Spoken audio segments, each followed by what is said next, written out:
Saudara-saudari terkasih, apakah saudara sudah memulai hari ini dengan penuh sukacita dan punya niat untuk berbuat baik meskipun kecil? Semoga Tuhan memberkati niat baik saudara.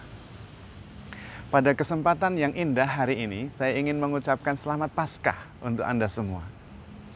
Karena Paskah merupakan puncak dari seluruh pekan suci yang kemarin kita sudah coba renungkan.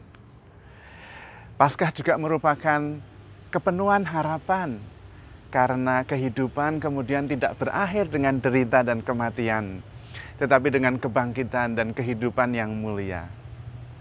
Paskah juga merupakan kepastian bahwa kita dicintai tanpa batas, kepastian bahwa kita diampuni apapun kesalahan dan dosa kita. Karena itu nuansa Paskah adalah harapan, sukacita, kepastian. Dan itulah kebenaran. Karena itu kita harus memegang kebenaran ini. Yang lain sebetulnya adalah ilusi. Maka kalau ada sahabat kita yang berputus asa, kita perlu memberikan kesaksian. Bukan hanya dengan kata-kata, tetapi juga dengan tindakan. Bahwa hidup kita ini penuh harapan. Jangan berputus asa. Penderitaan bukan akhir. Bahkan kematian, di dalamnya ada kehidupan. Ada potensi yang sedang dikerjakan oleh Allah untuk kehidupan mulia dalam kebangkitan. Karena itu kita yang meyakininya harusnya hidup dengan nuansa optimis, nuansa harapan, nuansa sukacita karena ada kepastian. Kalau ada yang merasa tidak dicintai, merasa ditinggalkan, kita harus berani mendukung dan membesarkan hati mereka. Bahwa kita sungguh-sungguh dicintai, tidak pernah ditinggalkan. Perasaan kita tidak dicintai, perasaan ditinggalkan itu adalah ilusi. Kebenarannya adalah bahwa Allah selalu mengasihi kita tanpa syarat, tanpa batas. Dan itulah yang harus kita wartakan.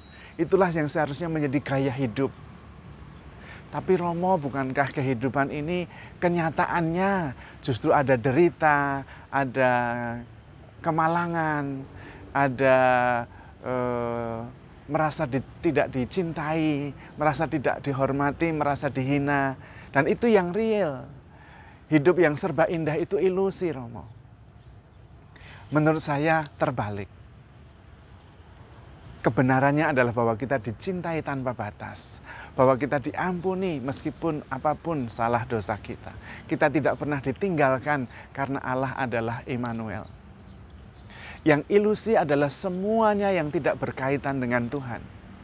Dan kebenaran selalu berkaitan dengan Tuhan. Maka mungkin seperti baju yang sedang saya pakai ini. Hitam dan gelap bukan kemudian menjadi negatif, tetapi justru menonjolkan ornamen, desain, corak, warna lain yang ada di baju batik saya ini. Sama seperti kehidupan. Derita akan tetap ada, tetapi justru derita itu menonjolkan berkat dan rahmat karena Tuhan selalu menyertai kita. Bahkan derita, bahkan kematian bisa menjadi jalan untuk menuju kebangkitan hidup yang mulia. Tergantung kita, bagaimana kita melihatnya. Kalau kita melihat hitam ini sebagai dominan dan negatif, maka kita tidak melihat secara keseluruhan. Dan itu ilusi. Keseluruhannya adalah hitam ini justru menjadi background yang membuat corak dan warna yang lain itu menonjol, keluar. Sama dengan kehidupan kita. Kebenarannya adalah kasih Allah. Berkaitan dengan Allah adalah kebenaran.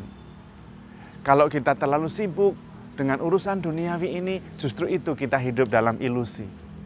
Kalau kita merasa ditinggalkan, tidak dicintai, justru kita sedang di dalam ilusi. Karena kita tidak berkaitan dengan sang kebenaran, yaitu Allah sendiri. Tetapi apabila kita terus-menerus menjalin relasi, hubungan yang erat dengan Tuhan, maka kebenaran akan kita rasakan.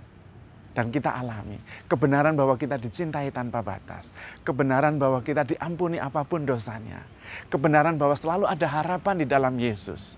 Bahkan di dalam kematian ada berkat yang merupakan pintu menuju kehidupan mulia dalam kebangkitan.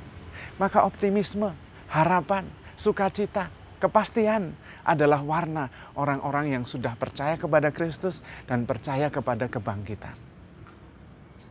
Bahwa kita dicintai, bahwa kita dihormati, bahwa kita diterima apa adanya. Paskah adalah buktinya. Yesus berjuang sedemikian rupa, bahkan menderita, wafat secara mengerikan di kayu salib untuk menebus dosa kita. Untuk menunjukkan cintanya yang tanpa batas. Bahwa Allah peduli. Bahwa selalu ada jalan di dalam Tuhan. Maka tugas kitalah untuk menjadi saksi-saksi kebangkitan. Kebangkitan merupakan way of life, merupakan frekuensi hidup yang lebih tinggi. Kebangkitan, damai sejahtera, harapan, iman, cinta, kepastian. Itu ada frekuensi yang tinggi. Tetapi kalau kita masih merasa tidak dihargai, tidak dicintai, sakit hati, itu ada pada level yang lebih rendah. Karena itu ketika Yesus bangkit, Yesus tidak pergi kepada orang-orang Farisi yang dulu berteriak, salibkanlah dia. Kenapa tidak? Karena itu sudah bukan urusannya lagi. Levelnya sudah level kebangkitan, level damai, level cinta, level pengampunan, level harapan, level kepastian, level kemenangan. Ngapain lagi ngurusi tentang dendam, sakit hati, pengkhianatan. Itu level yang jauh di bawahnya. Maka kita yang mengimani kebangkitan, kita sudah naik kelas. Hidup kita hidup dalam kebenaran. Kebenaran yang berkaitan dengan Tuhan sendiri. Dan memang itulah satu-satunya kebenaran. Sebetulnya yang lain yang tidak berkaitan dengan Tuhan adalah ilusi. Ilusi bahwa kita tidak dicintai. Ilusi bahwa kita ditinggalkan. Ilusi bahwa kita tidak dihargai. Ilusi bahwa kita tidak diterima. Ilusi bahwa kita tidak diampuni. Itu ilusi. Ilusi bahwa tidak ada harapan. Ilusi bahwa kita berakhir dengan kematian. Itu ilusi, bukan kebenaran. Tetapi memang supaya kita bisa keluar dari ilusi itu, kita harus erat bersatu dengan Tuhan yang telah menunjukkan, memberikan kepastian, menjadikan sebuah kebenaran bahwa kita sungguh dicintai, itu benar. Bahwa kita sungguh-sungguh diampuni, itulah kebenaran. Bahwa hidup kita berakhir dengan kebangkitan mulia, itulah kebenaran. Yang lain ilusi. Maka mari kita menjadi saksi-saksi kebangkitan. Tidak lagi mengurusi hal yang remeh-temeh, frekuensi, kualitas-kualitas yang masih rendah. Kita naik kelas pada frekuensi kebangkitan. Frekuensi cinta, pengampunan, kepastian, harapan, cinta, dan dukungan. Kita semua tinggal mengimaninya dan hidup berdasarkan atas kebenaran itu. Karena kebenaran ada di dalam Dia, yang adalah Sang kebenaran, jalan, dan kehidupan. Tuhan memberkati.